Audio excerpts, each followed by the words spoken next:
meia, Gálatas 6, Gálatas 6.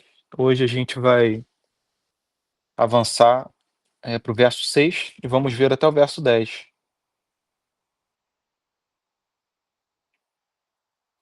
Eu acredito que hoje seria nossa penúltima aula sobre Gálatas.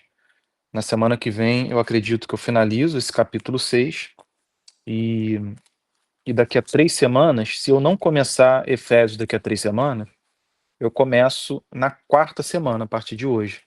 Porque pode ser que a Ludmila queira dar uma aula assim que eu finalizar o capítulo 6. Ela deu aula algumas vezes esse ano, né, pessoal? Eu acho legal para diversificar um pouco e para fazer também uso das habilidades, dos dons da Lud. E tem sido muito bom, né, assistir uma aula dela. Mas eu vou conversar com ela primeiro, aí se ela topar, né, eu finalizo em 2 semanas o capítulo, ela entra na terceira semana com uma aula dela e depois eu imediatamente começo Efésios. Então a gente vai ver hoje Gálatas 6, verso 6 ao 10. Na semana passada, a gente viu os versos de 1 a 5, né? Que dizem assim: ó, irmãos, se alguém for surpreendido em alguma falta, vocês que são espirituais, restaurem essa pessoa com espírito de brandura, e que cada um tenha cuidado para que não seja também tentado. Levem as cargas uns dos outros e assim estarão cumprindo a lei de Cristo. Porque se alguém julga ser alguma coisa, não sendo nada, engana a si mesmo. Mas que cada um examine o seu próprio modo de agir, e então terá motivo de gloriar-se unicamente em si e não em outro. Porque cada um levará o seu próprio fardo. Então a gente viu até o verso 5 no domingo passado, e hoje a gente vai ver do 6 até o 10. Tá bom? Então todos abriram para a gente começar a leitura do verso 6 ao 10? Então tá, vou fazer a leitura, uma oração, e a gente inicia. Então diz assim: mas aquele que está sendo instruído na palavra, compartilhe todas as coisas boas com aquele que o instrui.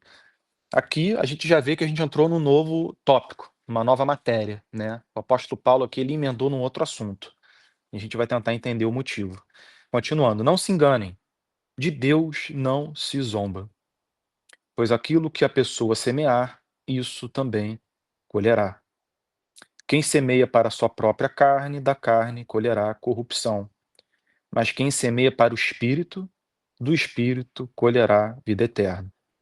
E não nos cansemos de fazer o bem, porque no tempo certo faremos a colheita, se não desanimarmos. Verso 10. Por isso, enquanto tivermos oportunidade, façamos o bem a todos, mas principalmente aos da família da fé. Então esses são os versos de hoje. Vamos orar? Pai Santo, nós louvamos o teu nome, Senhor. Nós bendizemos o teu nome, agradecemos por este dia, que foi o dia que o Senhor fez, a tua providência nos trouxe até aqui, e é o dia do Senhor. Nós hoje queremos adorá-lo, Senhor, com o nosso coração, com a nossa mente, com as nossas forças, Senhor, com toda a nossa alma. Queremos também ouvir a tua voz, sentir a presença do Espírito Santo no nosso meio, no nosso interior, e sentirmos aquele calor, Senhor, aquele coração que queima quando o Senhor está presente nos ensinando, falando ao nosso coração, assim como os discípulos no caminho de Emaús sentiram. Nós pedimos, Senhor, guarde aqueles que não puderam comparecer, que o Senhor os livre do mal, os abençoe, Senhor. Que o Senhor abençoe o culto também, o momento de louvor, o momento da pregação, que seja um momento de pregação ungida, Senhor, e que a gente possa sair daqui revigorado, apaixonados pelo Evangelho e tendo consciência da dignidade do chamado que o Senhor fez às nossas vidas, de viver para a tua glória. Isso não é pouca coisa. É o maior chamado que existe nessa vida. E o Senhor nos alcançou através da sua graça. Então que a gente nunca esqueça da importância, Senhor, da excelência de vivermos de maneira digna do Evangelho. Assim nós oramos, Senhor, com perdão dos nossos pecados. Amém. Então, Amém. irmãos, aqui o apóstolo Paulo, ele encerra esses primeiros 5 versos em que o tema tinha um fio condutor, por assim dizer. E o fio condutor desses 5 versos iniciais do capítulo 6 eram problemas pessoais, como a gente deve lidar uns com os outros. Isso fica evidente, né, porque ele fala sobre você restaurar pessoas, sobre você ser brando ou manso, sobre você levar cargos dos outros, sobre você ter, uma visão sobre si excessivamente alta, além da medida.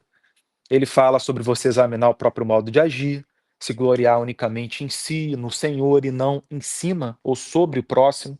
Então, ele está falando sobre você se relacionar de uma maneira bela, de uma maneira cristã, de você agradar a Deus através do seu relacionamento, o que vai ser bom para você, vai ser bom para o próximo e vai ser bom porque vai ser um excelente testemunho para seja lá quem observar você agindo assim. Então, assim, esse é o método de atuação do cristão. O cristão deveria agir como nós vimos nesses últimos 5 versos. E ele encerra dizendo: "Porque cada um levará o seu próprio fardo". E aqui ele está fazendo uma clara menção a esse inimigo final e último que a gente vai ter que enfrentar ao longo de toda a nossa vida, que tá dentro de nós. Nosso maior inimigo somos nós mesmos. E quando ele diz que cada um levará o seu próprio fardo, ele está dizendo que, eh, esse fardo não pode ser compartilhado. Esse é um peso que é individual e que, graças a Deus, o Espírito Santo nos auxilia. E como ele disse no capítulo anterior que a gente viu, pois a carne, milita contra o espírito e o Espírito Santo contra a carne, pois são opostos entre si. Então ele está falando sobre essa batalha interna individual. E aí nós entramos no verso 6. Mas aquele que está sendo instruído na palavra, compartilhe todas as coisas boas com aquele que o instrui. Interessante ele partir desse tema ou dessa matéria de relação interpessoal com os nossos irmãos na fé para a instrução, porque uma coisa está conectada à outra, né? A forma da gente agir, ela depende de uma boa instrução, porque quando Deus, né, nos alcança, quando nós passamos por isso que todo mundo chama de uma conversão, quando nós nascemos de novo, nós não somos uma obra terminada, nós somos uma obra iniciada. Então ninguém se converte e já vira um exímio cristão. Você, na verdade, é como se você tivesse sido, pego por Deus e sido inserido na corrida. É como se você tivesse na sua casa, vivendo a sua vida e fosse arregimentado para a batalha, né. E outras metáforas mais a gente poderia usar. E aqui ele está falando sobre a instrução, porque nós dependemos de aprendizado e de instrução para viver essa vida.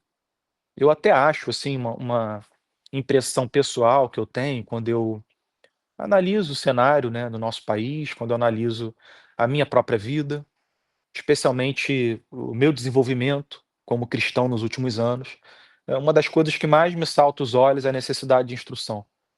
Eu vejo necessidade de instrução para os outros, eu vejo necessidade de instrução para mim. Eu acho, assim, que todos nós carecemos muito de instrução.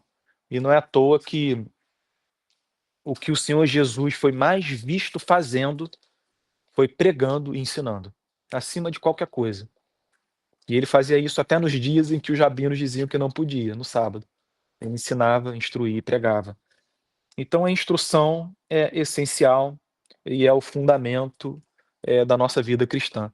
E eu acho que hoje a gente vive também um momento delicado quando o assunto é ensino, doutrina, porque, é interessante notar que você tem uma reação por parte de uma parcela dos evangélicos ao fundamentalismo que nós vemos no país, que é uma coisa radical. Pessoas se deparam com esse fundamentalismo, com essa coisa muitas vezes intransigente, inflexível, e se afastam dele. E aí o que se começa a dizer?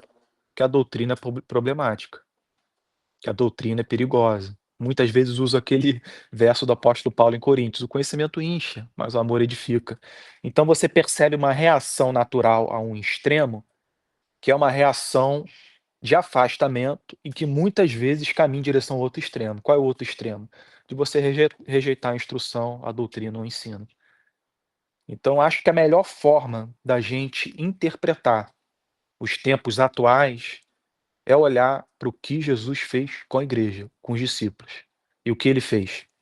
Ele viu os fariseus, ele se deparou com um fundamentalismo idêntico ao que a gente vê no nosso país hoje, a mesma coisa, impressionante a similaridade. E ele não descartou o ensino, ele descartou as pessoas, ele descartou os mestres. Ele falou: "Esses mestres não são bons mestres". E ele começou a ensinar como deveria ser ensinado. Mas ele nunca se afastou da instrução ou da doutrina, ele nunca se afastou da lei. Ele nunca se afastou do Antigo Testamento. E eu acho que o perigo hoje é você descartar o ensino ou a doutrina por causa dos chamados fundamentalistas, sabe. Especialmente num cenário religioso como o nosso, em que a direita conservadora, que é imensa, é profundamente religiosa. Talvez, assim, sei lá, 90%, 80% da direita se considere religiosa, né, usando, assim, uma estimativa, livre. É claro que isso não são dados, mas a gente vê que a maioria das pessoas conservadoras possuem valores religiosos. Então, eh, como lidar com isso?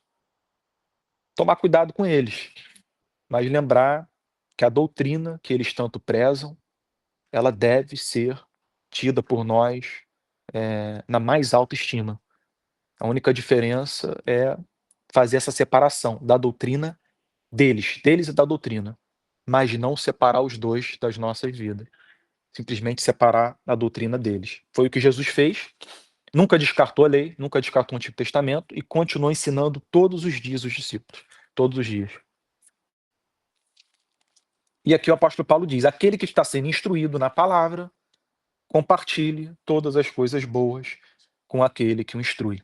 Por que que ele está dizendo que aquele que aprende, deve ter esse sentimento de gratidão, a ponto de compartilhar do que possui, de ajudar a pessoa que gasta tempo em estudo, sabe, em, leitura, oração, reflexão, para que possa ser usado por Deus nessa área de ensino. Por que que você deve ter, essa disposição no coração? O apóstolo Paulo, ele deixa claro de que, a instrução é muito importante. Porque quando ele diz que a gente deve compartilhar, que a gente deve levar em conta as necessidades daqueles que nos ensinam, ele está dizendo que eles precisam ser, sustentados. Eu não digo que eles não devam ter emprego, uma forma de remuneração, mas eu digo que a igreja que aprende desses que Deus capacitou a ensinar, devem viabilizar mais o dom ou, o campo de atuação dessas pessoas. E não, inviabilizar ou prejudicar, impor barreiras, né. Então, por exemplo, hoje em dia, é muito comum você investir muito mais, em diferentes áreas da igreja que não seja o ensino. É só você ver o cachê que músicos recebem para tocar, é uma coisa chocante, né. Eu, recentemente, me afastei de uma igreja na qual eu era seminarista, e me aproximei da nossa igreja atual, para ser pastor e auxiliar o meu pai, que me convidou, me fez o convite. E uma coisa que me chamou a atenção era o custo, né, de você, receber músicos de outras igrejas, né. Tem uns até que eles negociam o valor antes, tem que ser o valor que eles querem. E se você pegar gente famosa então, a coisa chega sabe, a 100.000, R$ 200.000. É impressionante. E é claro que esses valores exorbitantes não deveriam ser direcionados para nem para o pastor, nem para o músico, nem para ninguém. Mas o ponto é que há esse desequilíbrio. Há uma importância depositada sobre um certo, ministério, aspecto da igreja, é um peso depositado sobre uma determinada área da igreja que na Bíblia você não encontra. Então, eh, aqueles que gastam tempo em estudo e que desejam nos instruir corretamente, eles devem, ser tidos por nós na mais alta conta, né. E é claro que é muito conveniente eu estar falando sobre isso para vocês, né, porque sou eu que estou aqui instruindo, ensinando. Mas eu só estou tentando ser fiel ao texto e enxergar os motivos por trás da intenção do apóstolo. Ele desejava que a igreja da Galácia se afastasse desses falsos mestres, tomasse cuidado com eles, mas ao mesmo tempo não se afastasse de tal forma que perdesse de vista a importância da instrução. A grande questão desses falsos mestres, desses judeus legalistas daquele tempo, era de que eles ensinavam muito mal. Era uma interpretação ruim da Bíblia, era, uma interpretação ruim do plano de redenção, era uma compreensão ruim da lei. E quando eles iam ensinar, eles ensinavam bobagem. E o apóstolo Paulo disse: afastem deles. Contudo, lembre-se de que aquele que os instrui corretamente na palavra devem ser, né, você deve compartilhar todas as coisas boas com essa pessoa. Então ele deixa isso bem claro no verso 6. É interessante, ele exalta esse ministério do ensino. E partindo para o verso 7, aqui ele apresenta um princípio. Ele diz: não se enganem, de Deus não se zomba, pois aquilo que a pessoa semear, isso também colherá. Percebam que na interpretação de um verso, que a gente não necessariamente compreende assim que lê, a gente deve enxergá-lo à luz do contexto dos versos anteriores, e às vezes até dos seguintes. Aqui no caso, vocês podem reparar que os versos foram separados, do 6 ao 10. Por quê? Porque é um tema nos versos 6 ao 10. É um tópico. Você até encontra na minha Bíblia BNA, você encontra o que a pessoa semear, isso também colherá. Esse é o tópico do verso 6 até o verso 10. Na Bíblia de vocês pode ter alguma coisa parecida. O ponto é que é, esse é o tópico principal, é o fio condutor desses 4 versos, e nós devemos enxergar o verso 7 à luz desse tema do ensino e da instrução. Contudo, nós também devemos perceber que ele apresenta um princípio aplicável a todas as áreas da vida. Porque quando ele está dizendo que não se engane, de Deus não se zomba, e que tudo aquilo que a pessoa semear, isso também colherá, ele está dando início a um princípio é, que tem implicações assim, escatológicas. Vocês percebam que no verso 8, olha o que ele diz: quem semeia para a sua própria carne, da carne colherá corrupção. Colherá quando?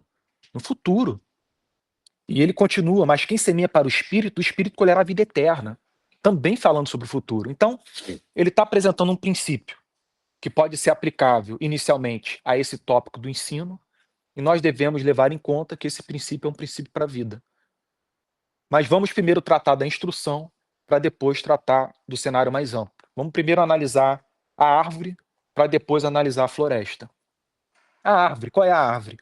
A árvore dessa floresta, esse ponto singular que o apóstolo Paulo quer enfatizar, é o ensino. O que ele está dizendo é que aquele que semear, o que ele está dizendo primeiro, é de que de Deus nós não podemos zombar. Aqui, a construção da frase é interessante. Ele diz: não se engane, de Deus não se zomba. No original, no grego, o termo é um pouco mais forte. No original, você encontra a seguinte declaração: de Deus não é possível ou não se pode zombar.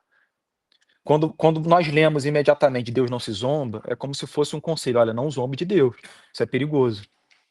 Você não deve zombar dele, é como uma advertência. Contudo, o texto é um pouco mais sério. O que o texto está dizendo não é necessariamente ou meramente que você deve tomar cuidado para não zombar de Deus. O que o texto está dizendo é que é impossível zombar dele. Por que é impossível zombar dele? A resposta se encontra na segunda metade do verso. Aqui na minha Bíblia está assim, não se deixe escarnecer. Não se deixe escarnecer. Zombo, né?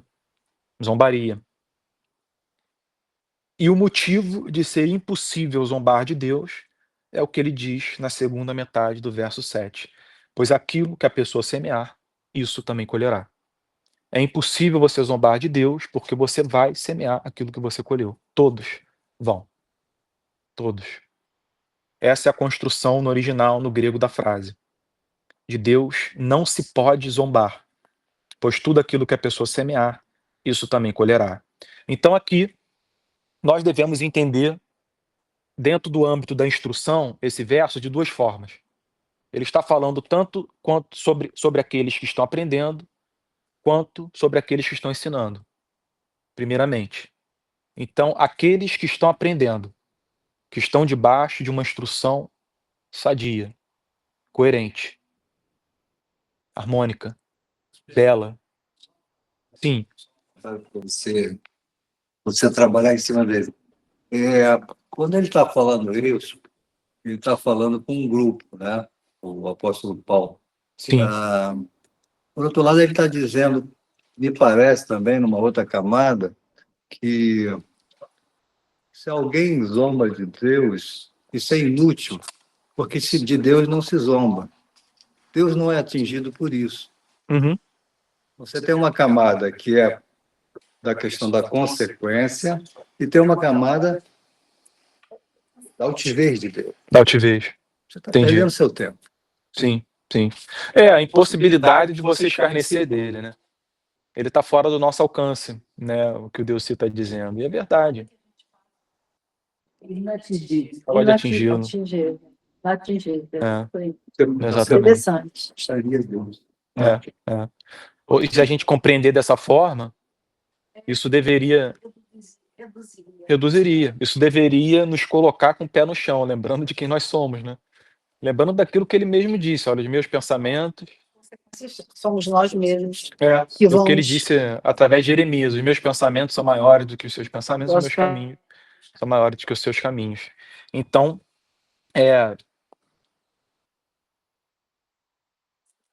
olhando pelo âmbito e pela perspectiva do ensino, e não escapando dele tão rápido, nós devemos entender que ele está dizendo que aquele que aprende, que aquele na vida de quem Deus colocou bons mestres, bons pregadores, e que não se importa de demonstrar gratidão, sabe? Que não os honra, que não enxerga Deus e a providência de Deus, colocando esses homens, essas mulheres, para ajudá-lo, para ajudar sua família, para ajudar uma comunidade, aquele está semeando e semeando mal, e colherá isso. Por que que é importante a gente analisar, primeiramente, o verso dessa forma? Né? A perspectiva inicial ela tem que ser de instrução, porque o verso começou assim, no verso 6, mas por causa de toda a história bíblica. A história bíblica, ela não é nada mais e nada menos, no Antigo Testamento e no Novo Testamento, que Deus derramando a sua luz e o povo fechando os olhos. Deus enviando seus profetas e o povo rejeitando. É aquilo que Jesus disse, olha, eu enviei profetas a vocês e vocês mataram todos eles. Eu agi com vocês como uma galinha que quis acolher os pintinhos debaixo das suas asas e vocês não quiseram, vocês rejeitaram. O que que eles rejeitaram? Rejeitaram o ensino. As pessoas rejeitam a pregação. Elas rejeitam os homens e as mulheres de Deus com frequência. E isso é você semear algo. E se você semear isso, você vai colher, sabe, a consequência. E por que que é importante isso? Porque Deus decidiu que a forma dele lidar com a sua igreja, instruí-la, seria através da atividade humana, direcionada pelo Espírito Santo. Quando você rejeita esse veículo que somos nós e que Deus usa, em muitos sentidos, você está rejeitando a atividade do próprio Espírito Santo. A grande questão, e aqui eu pulo para a parte B da interpretação desse verso, são os mestres. Porque uma coisa são os ouvintes e os que estão aprendendo, que devem tomar cuidado de demonstrarem gratidão e de enxergar a providência de Deus em colocarem pessoas boas na sua vida para ensinar. Por outro lado, isso também é verdade quanto aos mestres. Porque se o mestre ensina mal, desvia pessoas do caminho correto, afasta as pessoas do amor e do contato com esse texto, afasta as pessoas do Jesus real, apresenta uma parcela do caráter de Jesus e não todo o seu caráter, apenas uma verdade sobre ele e não toda a verdade sobre ele. Essa pessoa está desviando a igreja, e isso também é você semear algo, e você também haverá de colher. Também haverá de colher. E é por isso que ele estabelece esse princípio, pois aquilo que a pessoa semear, isso também colherá. Agora, eu acho que o verso 8 é um verso em que a gente pode dar um pulo além e expandir o princípio, pois ele mesmo expande claramente o princípio que ele estabeleceu, de você não ser capaz de zombar de Deus. Olha o que ele diz: quem semeia para a sua própria carne, da carne colherá corrupção. Quem se submete aos seus próprios desejos, a esses desejos interiores, invisíveis, totalmente alterados pela queda, quem cede a eles, consente a eles, está semeando para a corrupção e vai colher algo mais à frente. É muito difícil, em tão pouco tempo, que é o tempo que eu tenho para essa aula, expressar, eh, as diferentes ramificações do que significa você semear para a carne e colher corrupção, pois é vasto, sabe. As inferências que eu poderia fazer são inúmeras. Mas o que ele está dizendo é que ou ele está estabelecendo, a possibilidade de somente 2 caminhos. Ou o ser humano semeia para a própria carne, e ele vai colher corrupção, ou o ser humano está semeando para o Espírito Santo, e disso ele colherá a vida eterna. Pois é o que ele diz em seguida: "Mas quem semeia para o Espírito, do Espírito colherá a vida eterna". O que significa semear para o Espírito? Significa você ter a consciência da sua atuação na sua própria vida. Você ter consciência de que ele quer guiá-lo, instruí-lo, orientá-lo, de que ele se comunica com você nos diferentes momentos do seu dia, da sua semana. Você percebe que ele muitas vezes demonstra ter se entristecido com algo que você fez, ou que muitas vezes enche você de paz no momento em que você glorificou a Deus, não recebeu mal, com mal, mas com bem. Você percebe que é como se ele estivesse dizendo: "Muito bem, servo bom e fiel". E ele te tranquiliza, sabe. Demonstra que isso agrada a Deus. Eu percebo isso na minha vida com frequência. É só eu errar, dar um tropeço, que eu percebo que, sabe, eu entristeci, eu entristeci. E quando eu consigo agir bem, eu fico feliz. Não é uma felicidade, assim, comigo mesmo. "Poxa, eu tô indo bem, tô avançando", não, uma felicidade, é porque é como se eu percebesse Deus sorrindo, sabe, dizendo: "É assim que eu quero que você viva". Isso é semear para o Espírito Santo, Alegria no espírito, né? alegria no espírito, é você consentir com as suas orientações, com as suas instruções, com esses impulsos que ele, proporciona dentro de nós e que claramente nos direciona para viver uma vida bem específica e diferente da vida do mundo, né. E isso é você semear para o Espírito Santo. E disso, quem semeia, quem é visto semeando dessa forma em sua vida, colherá uma única coisa: colherá aquela promessa que o Senhor Jesus fez, a vida eterna, a vida eterna. Pedro, Oi, essa Luz. questão de ceifar não, Você peraí. fala.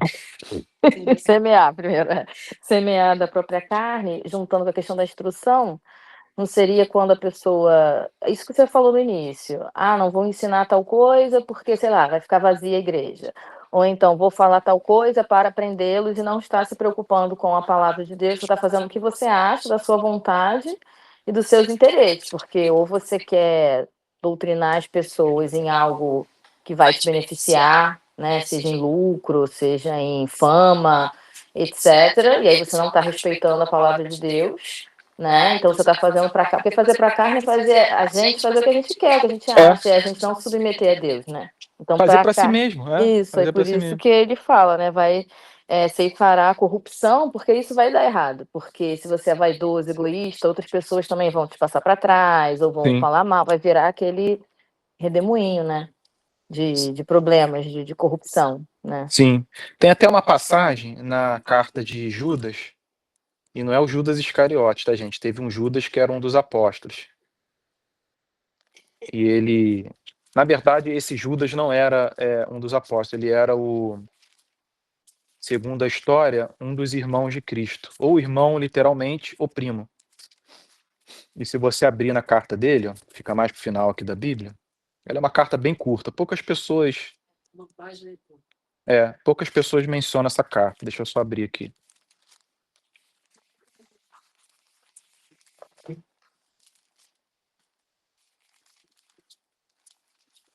Verso aqui que fala exatamente o que a Ludmila está falando, agora sobre os mestres.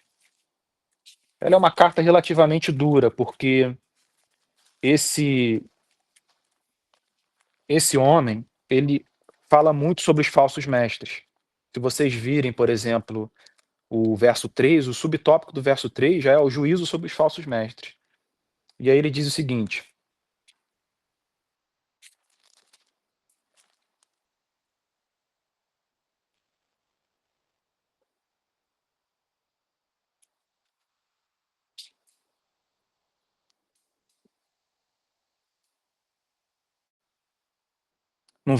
no capítulo 1, versos. Quem não tiver aberto, não tem problema não, eu leio para vocês. Capítulo 1 de Judas, versículo 12. Ele está falando sobre os falsos mestres. Ele diz assim: esses são como rochas submersas nas festas de fraternidade que vocês fazem, banqueteando-se com vocês sem qualquer receio. São pastores que apacentam a si mesmo. Pastores que apacentam a si mesmo. O que significa um pastor que apacenta a si mesmo? Um pastor que não se preocupa com o rebanho. O seu ensino é um ensino autocentrado, egoísta. Ele não deseja a glória de Deus, a edificação da igreja. Ele deseja a própria glória. Então, acho que isso está bem de acordo com o que a Ludmila expôs aqui, né? Porque é evidente que esse princípio que o apóstolo Paulo estabelece é um princípio para todas as áreas da vida, mas para essa área do ensino, até pelo que a gente percebe no contexto todo das escrituras, é uma área, assim, nevrálgica, importantíssima.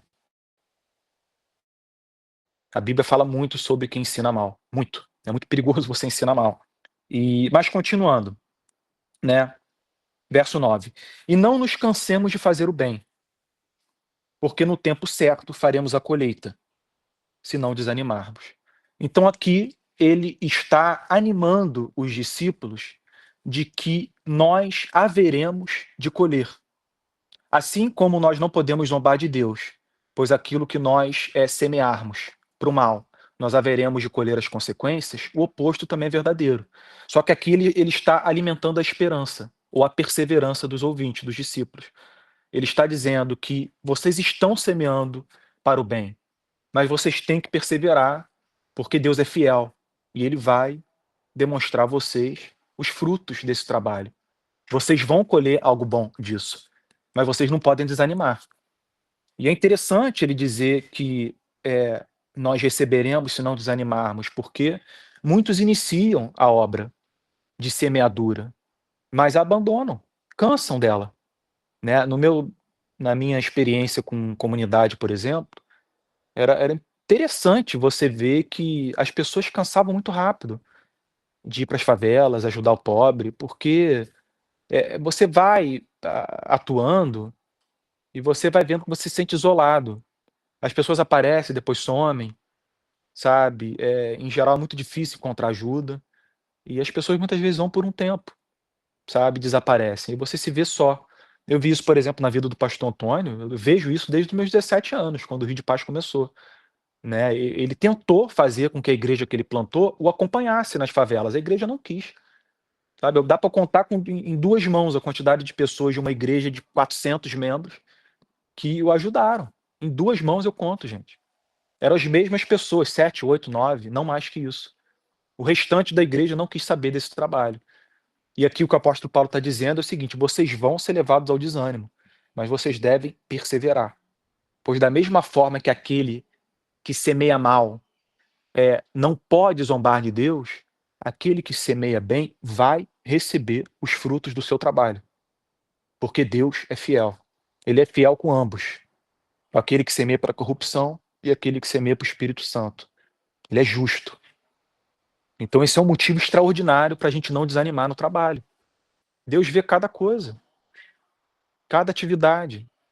Não é à toa que Jesus elogiou naquela parábola que aquele que, por amor a ele, desse um pequeno copo de água, desse um copo de água a um pequenino, sabe, estaria dando a ele, estaria fazendo a ele. Então isso é importantíssimo a gente lembrar, porque serve até para nós que estamos envolvidos nesse trabalho, nessa igreja aqui que foi plantada, que agora já está, né, com um grupo bem formado, e que tem desejado atuar nessa cidade, na sociedade. E não nos cansemos de fazer o bem, porque no tempo certo faremos a colheita, se não desanimarmos. Aqui já caminhando para o final, para o último verso de hoje, que já são 10:05, verso 10 diz assim: por isso, enquanto tivermos oportunidade, façamos o bem a todos, mas principalmente aos da família da fé. Aqui ele está dando uma afunilada também no que significa você semear para o Espírito. Em outras palavras, significa você fazer o bem às pessoas. Fazer o bem às pessoas. Ele primeiro estabelece as implicações mais amplas do amor, que envolvem toda e qualquer pessoa, independente da fé ou não, mas depois ele afunila um pouco mais, dizendo que nós devemos tomar muito mais cuidado em fazer o bem àqueles que são nossos irmãos na fé, aqueles que Deus colocou no nosso caminho, que nós temos como a nossa família, os nossos irmãos e irmãs na fé. Por isso, enquanto tivermos oportunidade, façamos o bem a todos. E no nosso estado, gente, nossa cidade, um país profundamente desigual. Uma cidade abarrotada de gente na rua, de gente em situação de vício, gente carente. As oportunidades de fazer o bem, elas são mais do que a gente pode contar. Na verdade, é mais do que a gente dá conta. A seara é imensa, os trabalhadores são poucos. Então, não falta oportunidade para o cristão agir num país e numa cidade como os nossos. Não falta. A grande questão é a gente saber aproveitar. É saber identificar essas oportunidades. Você não vai dar conta de tudo, sabe? E você tem que tomar cuidado para não substituir responsabilidades importantes na sua vida, sabe? Tentando ajudar toda e qualquer pessoa que aparece no seu caminho. Mas isso é diferente de você ser indiferente e de você ignorar, que eu acho que é o perigo. Então a gente não deve ignorar, ao mesmo tempo não deve se sobrecarregar, e a gente deve saber aproveitar as oportunidades que Deus coloca na nossa vida, de ajudar essas pessoas. É aquilo que diz a parábola do samaritano. O homem estava passando, o samaritano estava caminhando e viu aquele homem que tinha sido maltratado, esbofeteado pelos ladrões, havia sido roubado, e que o levita, o pastor, o sacerdote, todos passaram de largo por ele, ignorando. Mas aquele samaritano não. Ele viu aquele homem, entendeu que era uma oportunidade e o ajudou. Então é isso, é saber aproveitar as oportunidades, fazendo bem a todos. A todos. Impressionante, né? A amplitude da fé cristã, quando ela é sincera, é interessante. Ela derruba essas barreiras que muitas vezes os evangélicos fazem. É uma barreira que separa os de fora dos de dentro. E que muitas vezes até nos coloca no estado de guerra, de rivalidade. É nós contra eles, sabe? Mas o que o apóstolo Paulo diz aqui é que a oportunidade de fazer o bem a todos. Todos. Ele vai na mesma linha do Senhor Jesus no Sermão do Monte, sabe? Se alguém amaldiçoar, abençoe. Se alguém desferir um golpe na sua face, ofereça outra. Se alguém exigir que você caminhe uma milha, sugira que você pode ir mais uma. E assim. É assim que a gente deve caminhar. Eu acho que nesse sentido, poucos no nosso país têm dado um bom exemplo, têm aproveitado as oportunidades. Na verdade, eles estão destruindo as oportunidades de fazer o bem a todos. Eles estão transformando a oportunidade de fazer o bem, de testemunhar da excelência do evangelho, num verdadeiro escândalo. É o que eu vejo no nosso país, sem querer ser pessimista, não. É o que eu vejo assim, da maneira mais objetiva e sóbria possível, sem paixão, sem forçação de barra. É simplesmente o que está acontecendo, aos montes. Escândalos. Eu acho que a gente tem que resgatar essa orientação da própria Bíblia, do nosso dever de fazer o bem a todos. Irmãos, esses foram os versos de hoje. Foram versos menos doutrinários, né, que os demais, que a gente viu nos últimos domingos, mas com essa aula eu concluo essa parte do meio do capítulo 6, que vai do verso 6 ao 10, e na semana que vem eu concluo o capítulo 6. E a gente encerra nosso estudo sobre a carta de Paulo aos Gálatas. Foram meses de estudo dessa carta. Eu acho que foram uns 4 ou 5 meses que eu estou dando essa carta. E aí eu pretendo iniciar Efésios, assim que eu concluir. Contudo, eu acho que a Ludmila vai trazer uma aula para a gente, né, Lud? Daqui a 2 semanas. Então eu concluo o capítulo 6 de Gálatas semana que vem. Daqui a 2 semanas a Ludmila vai trazer uma aula de um outro tema. E na terceira semana, a partir de hoje, eu inicio Efésios com vocês. E a gente vai ver a carta de Efésios inteira. Então, alguém tem alguma dúvida? Alguém gostaria de fazer alguma participação para a gente encerrar? Oi, Delci. Você frisar que às vezes, diante do desafio, a gente se senta com tantas necessidades, a gente se senta meio assim, né? Mas o apóstolo ele dá um caminho, a gente começar a fazer primeiro pelos da fé. Sim, sim. Porque às vezes tem gente próxima a gente aqui, no nosso convívio, É, que está precisando de alguma coisa que nós temos. Né? é, Nós temos aí, pode ser recurso, pode ser de mais diversas formas, né? até o tempo, né? Né? Até o tempo. Até o Ouvir, né? ouvir e tal. Ouvir. Então, eu acho que as pessoas da nossa fé, da nossa comunidade, a gente às vezes é uma dica, né? Porque diante de uma enormidade de problemas, às vezes de necessidade, às vezes tem uma pessoa bem próxima a gente que a gente pode ajudar, e podemos ser ajudados. Né? É verdade. Eu acredito que é dever nosso demonstrar interesse pela vida dos nossos irmãos e irmãs, porque se você não demonstrar interesse, você não vai saber o que eles estão passando, né? Então tudo começa em você se colocar no lugar, se preocupar, como é que você está? E aquela situação que você passou na sua família? Qual foi o desfecho? Precisa de alguma coisa? Eu acho que tudo começa assim. E, e essas pessoas que têm essa disposição voluntária e esse interesse pelo próximo, olha, são verdadeiros luzeiros assim na igreja. Porque não é incomum você terminar um culto, pessoas irem embora. Eles nem conversam com ninguém. E se a igreja for muito grande, você percebe os grupos se formando após o término do culto. Às vezes um grupo não tem contato com o outro, nem gostam do outro. E você tem verdadeiras assim divisões dentro de uma igreja grande. Então eu acho que o que a gente está iniciando aqui tem uma simplicidade que eu acho que se a gente conseguir preservar, vai ser maravilhoso para quando a igreja crescer. Porque a gente está crescendo com esse espírito. Né? O nosso irmão Delci, ele está assim, nos lembrando de perseverar nesse espírito. E eu acredito que a gente tem demonstrado esse interesse uns pelas vidas dos outros, uns pelos outros. Mas eu acho que se a gente continuar preservando e ao mesmo tempo crescendo, eu acho que isso vai ser ótimo. E vai nos poupar de muito problema, sabe, no futuro, caso a igreja venha se tornar uma igreja bem maior. Que igreja grande, que eu já vi, gente. Eu cresci numa igreja com centenas de jovens, passei anos e anos nela, é impressionante. As inimizades, a falta de companheirismo, as divisões, sabe? Eu acho que é algo muito prejudicial. Quanto maior a igreja, você percebe mais divisões, né?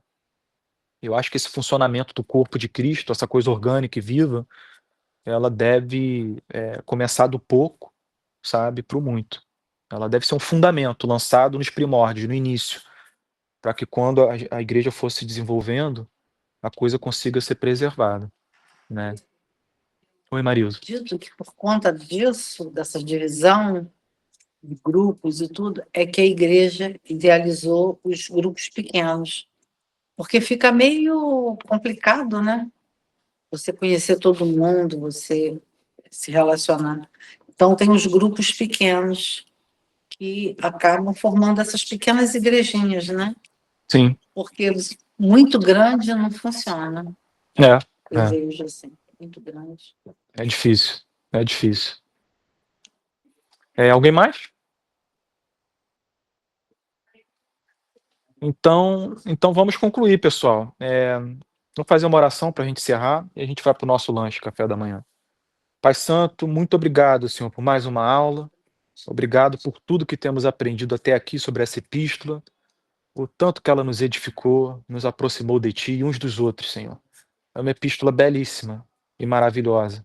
Obrigado porque a beleza, Senhor, do Teu caráter, a excelência dele, a sua sabedoria, a sua justiça, Senhor, a sua misericórdia, elas são evidentemente observados, Senhor, nessa epístola, na forma que o Senhor conduziu essa igreja, usou o apóstolo Paulo, na forma que ele demonstrou o amor do Senhor Jesus por essa igreja, como essa igreja deveria viver à luz daquilo que eles receberam, Senhor, da forma que Jesus amou essas pessoas, e que isso sirva de lição para a nossa vida, Senhor, que a gente possa encerrar na semana que vem essa epístola com o mesmo ânimo que eu acredito que essa igreja teve após receber essa carta, sabe? Sentindo que Deus a estava chamando para o primeiro amor, para aquele momento inicial de chamado, de conversão, em que você vê a paixão, o zelo, o amor pelo Senhor Jesus exultante. Então, assim nós oramos, Senhor, com perdão dos nossos pecados. Amém. Amém. Gente, vamos encerrar aqui. Agradeço a presença de todos. Um excelente culto. Tá bom? Que Deus os abençoe.